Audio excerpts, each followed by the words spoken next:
வணக்கம். வணக்கம். வீடியோவை போட்டு ஒப்பாரி வச்சிருக்கான் இந்த சீசருடைய பொண்டாட்டி பொணந்தின்னி விஜய்.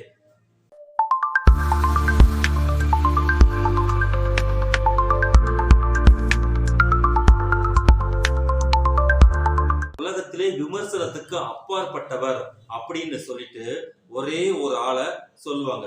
அது யாருன்னு கேட்டீங்கன்னா சீசருடைய பொண்டாட்டி. அந்த பொண்டாட்டி என்ன காரியம் செய்தாலும் இங்கே இருப்பவர்கள் அனைவரும் ஏன் எதற்கு என்று கேள்வியே கேட்கக்கூடாது. ஏன்னு கேட்டீங்கன்னா சீசர் மன்னர் கிடையாது, அவர் கிரீக்கின் தலைவர் மற்றும் கடவுள். ஒரு கடவுளுடைய பொண்டாட்டியை பத்தி யாரும் கேள்வி கேட்க கூடாது. அந்த பொண்டாட்டி என்னத்தை வேணாலும் நினைக்கலாம், என்னத்தை வேணாலும் செய்யலாம்.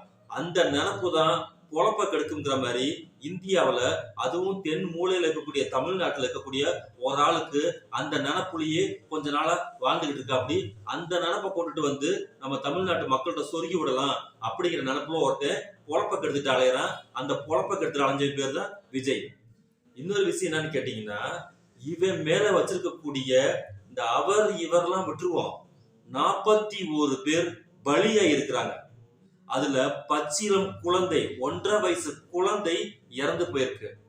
யோசனை பண்ணி பாருங்க.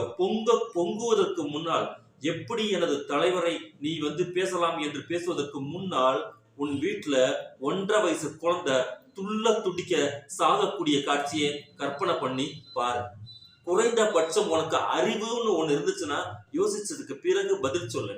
வெறி கொண்டு, ரசிக வெறி கொண்டு, இந்த உலகத்துல ஏகப்பட்ட வெறி இருக்கு. அதுல இந்த ரசிக வெறி இருக்கு தெரியுமா, அது இருக்கிறதுல கேடுகிட்ட வெறிங்கிறத இந்த விஜய் வந்ததுக்கு பிறகு காட்டியிருக்கக்கூடிய விஷயத்தை பார்த்தா அனைவருக்குமே அதிர்ச்சியா தான் இருக்கு. அந்த அளவுக்கு கேடுகட்ட வெறியா இருக்கக்கூடிய வெறி, மத வெறியை விட மோசமானது இந்த ரசிக வெறிங்கிறத இந்த விஜய் ப்ரூவ் பண்ணி வச்சிருக்கா. அப்படி அந்த லட்சணத்துல ஒரு அரசியல் கட்சியை வச்சு நான் நடத்த போறேன் அப்படிங்கிறவனுக்கு குறைந்தபட்ச அறிவுன்னு சொல்றான் பாத்தீங்களா, ஆனா அவனா அறிவு. அந்த குறைந்தபட்ச அறிவுங்கிறது என்ன தெரியுமா, முத நீ எந்த டயத்துக்கு சொல்றியோ அந்த டயத்துக்கு போய் நிக்கிறது. ஏண்டா ஏண்டா ஸ்கூலுக்கு போகக்கூடிய எல்கேஜி குழந்தைகிட்ட எதுக்குடா பெல் அடிக்கிறாங்க ஸ்கூல்ல? கரெக்டா எல்லா ஸ்கூல்லயுமே காலையில பிரேயர் டைம்ல எதுக்குடா பெல் அடிக்கிறாங்க? 9 மணிக்கு, 8:30 மணிக்கு, 8:40க்கு, 8:30க்கு ஒவ்வொரு ஸ்கூலுக்கு ஒவ்வொரு டைமை வச்சு கரெக்டா பிரேயருக்கு பெல் அடிக்கிறாங்க. அந்த பெல் அடிக்கிறதுக்கு உள்ள போகாத குழந்தைய வெளியில வாசல்ல நிப்பாட்டி எதுக்கு பெர்மிஷன் லெட்டர் எழுதி வாங்குறாங்க? அபாலிசிஸ் லெட்டர் எதுக்கு எழுதி வாங்குறாங்க? ஒழுக்கம். எல்லாரும் ஒரு கும்பு, ஒரு கூட்டம் ஒரு கூடுகிறது என்றால் கூட்டத்திற்கென்று ஒரு பொது ஒழுக்கம்ங்கிறது அடிப்படையான விஷயம்டா. ஒரு விதை மாதிரி, ஒரு விதை இருந்தா தான் அது முளைக்கும், மரமாகும், பழம் கனி கொடுக்கும், நிழல் கொடுக்கும், எல்லாம். அந்த விதைக்குரிய தன்மை என்ன தெரியுமா? ஒழுக்கம். அந்த ஒழுக்கத்துடைய அடிப்படையான முதல் விஷயம் என்ன தெரியுமா? நேரத்தை பின்பற்றுவது. இந்த உலகத்துல ஏகப்பட்ட தலைவர்கள் நம்ம பார்த்திருப்போம், அரும் பெரும் ஆளுமைகள் எல்லாத்தையும் பார்த்திருப்போம். ஆனா தந்தை பெரியாரை போல் ஒரு தலைவரை காண்பது அரிது. ஒப்பாரும் மிக்காரும் இல்லாத தலைவர் சொல்றோம் தெரியுமா? ஏன் அவரை சொல்றோம்னா, 4 மணிக்கு கூட்டம்னா 3 மணிக்கே வந்துருவாரா. திராவிடர் இயக்க பெரும் தலைவர் தந்தை பெரியார குறைந்தபட்சம் அந்த போட்டோவை நீ சொன்ன, எங்களுடைய கொள்கை தலைவர் தந்தை பெரியார் சொல்லி அவர் என்ன சொல்லியிருக்காருல, நீ படிக்கவே வேண்டவே வேண்டாம். நீ எல்லாம் படிக்கவும் மாட்ட. அந்த படிப்புக்குரிய அடிப்படை சிந்தனையை, அந்த கூறுங்கிறது உனக்கு சுத்தமா கிடையாது. நீ ஒரு சினிமா கூத்தாடி பையங்கிறது எல்லாத்துக்குமே தெரியும். ஆனா அந்த தந்தை பெரியார் முதல்ல எப்படி கூட்டத்துக்கு போனார் அப்படிங்கறத 4 பேர்த்திட்ட கேட்டு தெரிஞ்சுக்கோ. எப்படி தெரியுமா போவாரு?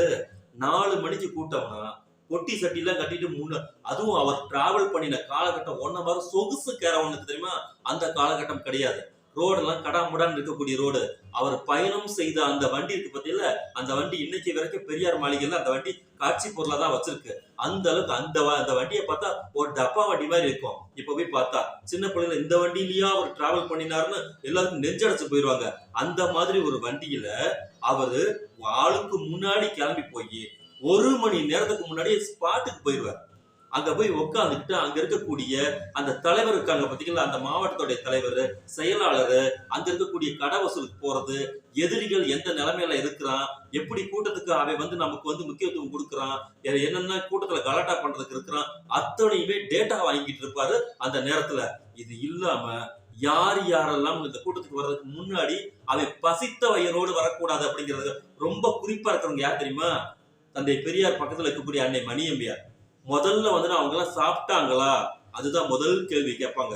வந்திருக்கக்கூடிய கடைசி கருப்பு சட்டை போட்டக்கூடிய தொண்டம் முதல்ல சாப்பிட்டாங்களா, அவங்க முதல்ல ரெஸ்ட் ரூம் எல்லா வேலையும் எல்லாம் அந்த முதல் தேவையான அனைத்து இதுலையும் முடிச்சுட்டாங்களா அப்படிங்கிறது ரொம்ப ரொம்ப ரொம்ப அடிப்படை கடமையா இங்க வச்சிருப்பாங்க.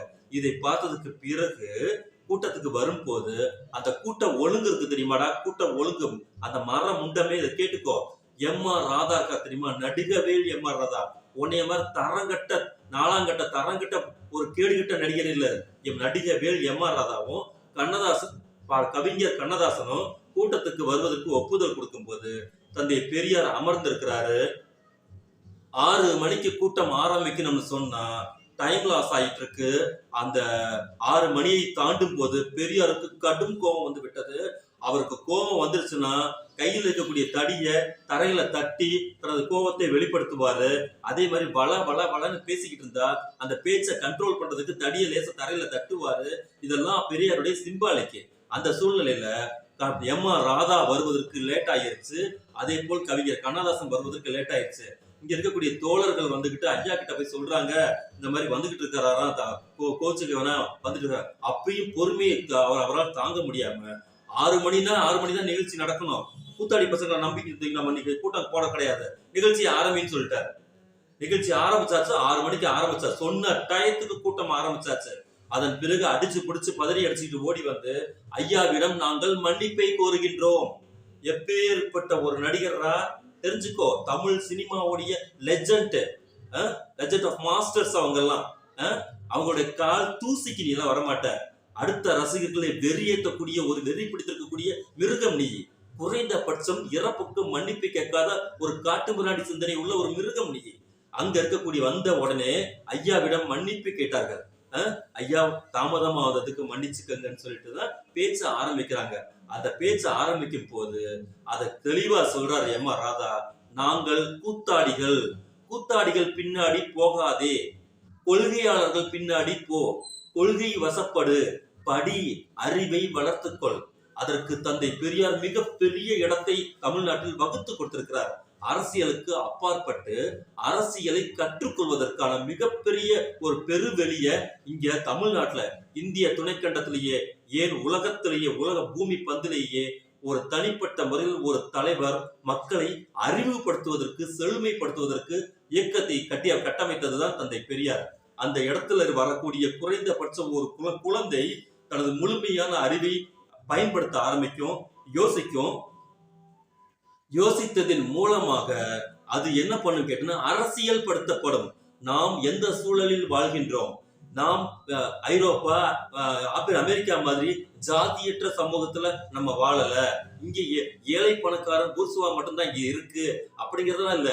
இங்க ஜாதிய கட்டமைப்போடு நாம் வாழ்ந்து கொண்டிருக்கிறோம். இந்த ஜாதிக்கு மூல காரணம் யார்? பார்ப்பானின் தொங்கு சதைகளுக்கு பத்தியில எத்தனையோ தொங்கு சதைகள் பார்ப்பானுக்கு இருப்பான். இப்ப இருக்கக்கூடிய கடைசியில வந்திருக்கக்கூடிய 42 ஒரு குழந்தைகளை ஒருத்தர் உயிரை என்ன சொல்றது தின்று விட்டு, அந்த பணத்தை தின்று விட்டு இன்னைக்கு ஊழிக்கண்ணீர் வலிச்சிட்டு இருக்கக்கூடிய இந்த விஜய் மாதிரியான இந்த பார்ப்பன தொங்கு சதைகள் எத்தனை பேர் இருக்கிறாங்கிறத கண்டுபிடிப்பதற்காக, கற்றுக்கொள்வதற்காக பெரு வெளியை தந்தை பெரியார் அவர்கள் இங்கே அமர்த்தி இருக்கிறார்கள். அதன் மூலமாக அவர்களை கண்டுபிடிக்கக்கூடிய அந்த பகுத்தறிவு கண்ணோட்டத்தோடு ஒவ்வொரு நாளும் இங்கே அரசியல் படுத்ததுக்கு பிறகு இந்த அரசியல், இந்த மண்ணுக்கான அரசியல், தமிழனுக்கான அரசியல், அந்த அரசியலை இந்த திராவிடர் இயக்க, திராவிட மண்ணிற்கான அரசியலை யார் கையில் எடுக்கின்றார்களோ அவர்களுக்கு வாக்களிப்போம். யார் இதற்கு எதிராக, பார்ப்பானுக்கு அடிமையாக, பார்ப்பனியத்தை நிலை நிறுத்துவதற்காக இங்கே யார் துடிதுடித்துக் கொண்டிருக்கிறார்களோ அவர்களுக்கு எதிராக நமது வாக்கை நாம செலுத்துவோங்கிற அந்த அடிப்படை அறிவை வந்துகிட்டு வளர்த்து எடுத்தது திராவிடர் இயக்கம். இன்று வரை அரசியல் படுத்திக் கொண்டிருக்கிறது நமது மாணவர்களே. அதோடைய நீட்சியாக அக்டோபர் 4 இன்னும் 4 நாள் கழிச்சு 100 ஆண்டு கொண்டாடக்கூடிய ஜாதியை ஒழித்தே தீர்வேன்னு சொல்லி செயலில் காட்டிய தந்தை பெரியாருடைய நூற்றாண்டு அந்த ஜாதி ஒழிப்பு மாநாடு செங்கல்பட்டுல நடக்குது. அங்க கூட விளம்பரத்துல என்ன போட்டிருக்காங்க, நாம் பணம் பெருமைகளை பேச வேண்டியதில்லை, இங்கே மிகப்பெரிய இளைஞர் கூட்டம் ஒரு ரசிக வெறி பிடித்துக் கொண்டு அழைக்கிறது, அவர்கள் அனைவரையும் அரசியல் படுத்த வேண்டும் அப்படிங்கிற ஒரு சூழ்நிலையில இன்னைக்கு நம்மளுடைய பயணம் போயிட்டு இருக்கும்போது குறைந்தபட்ச மரியாதை, மாண்பு, ஒரு மனிதாபிமானம் அப்படிங்கிறது எதுவுமே இல்லாத ஒரு அற்ற பிண்டமாக வீடியோவை போட்டுட்டு நான் லேட்டா வந்ததுக்கு சாரி சொல்லல, 40 பேர் யாரா செத்தது, திமுக காரன் செத்தானா, அதிமுக காரன் செத்தானா, யார் செத்தா, ஆனா டிவிகே காரன் செத்துருக்கான், விஜயை பார்க்க வேண்டும் நினைக்கக்கூடிய ஒரு குழந்தை செத்துருக்கு. நீங்க என்ன அவங்களுக்கு என்னுடைய இரங்கலை தெரிவிக்கிறேன்னு சொல்லாம திமுக மேல பழிய போறேன்னா நீ எவ்வளவு கேடுகட்ட ஒரு புத்தி வழக்குள்ள இருக்கும்.